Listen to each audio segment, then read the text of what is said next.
The last part of describing the distribution of a quantitative variable is to look at the center of the distribution, or where the center of the histogram falls. So there's a couple different ways of describing the center in statistics, and the first one we're going to learn in chapter 1 is called the median. So the median is the middle value that divides the histogram into two equal parts that have the same area, or two equal areas. If we think about putting all of our data in order from smallest to biggest, then the median is the one that would fall directly in the center. And that means half of our data is below the median and half of the data is above. So if I had a data set with 5 pieces of data in it, the median would be the one in spot number 3. I'd have 2 pieces of data below that and 2 pieces of data above that. Okay, and that's assuming I put these numbers in order from smallest to biggest, and that's how I would find the median. So let's look at an example of how to estimate the median using a histogram. So I have an example here. Suppose we have a class of 20 students, and these are their scores out of 100 on a recent exam. So if I have 20 students, that means I have 20 pieces of data. And so the data that's going to fall in the middle, if I put it in order from smallest to biggest, is the data that falls in spot 10 and spot 11, because that'll give me 9 pieces below and 9 pieces above. So I'm looking for, in order, where the 10th and 11th spot fall. So if I look at this histogram and I start on the low side, the first bar here just has 1 piece of data in it. So it's the very first piece, the smallest. The second bar over has 4 pieces of data. So those would be the pieces that fall in spots 2, 3, 4, and 5. So it gives me a total of 5 pieces of data. The next bar also has 4. So that gives me 9 pieces of data. So I'm really close to the ones I need. I need the ones in the 10th and 11th spot. So they're going to fall in this next bar. And what that means I can say is that I can estimate that the median is somewhere between 61 and 80.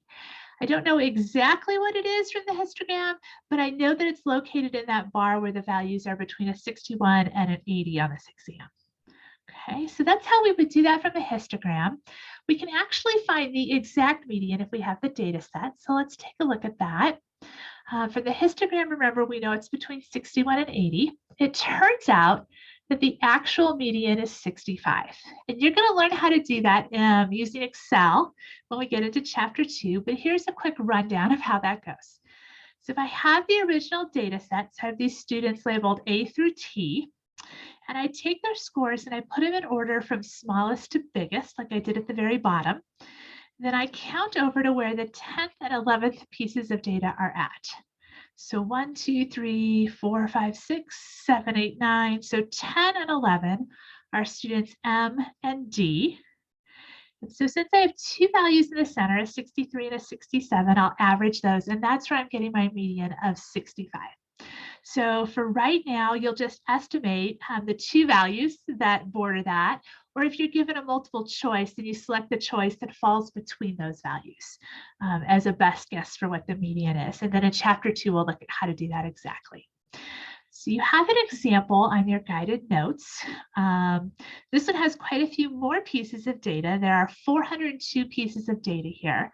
So you're looking for the one that falls roughly the 201st spot, right? If I cut that number in half. So go ahead and pause the video, maybe pull out a calculator so you can add that up. These numbers at the top of the bar tell you how many pieces of data there are in that bar. So between 10 and 15, there are 36 pieces of data. Between 15 and 20, there are 54 pieces of data, and so on. So there's 402 total. So pause that video and give that a try. All right, so hopefully you paused that and gave it a try. Let's go over this together.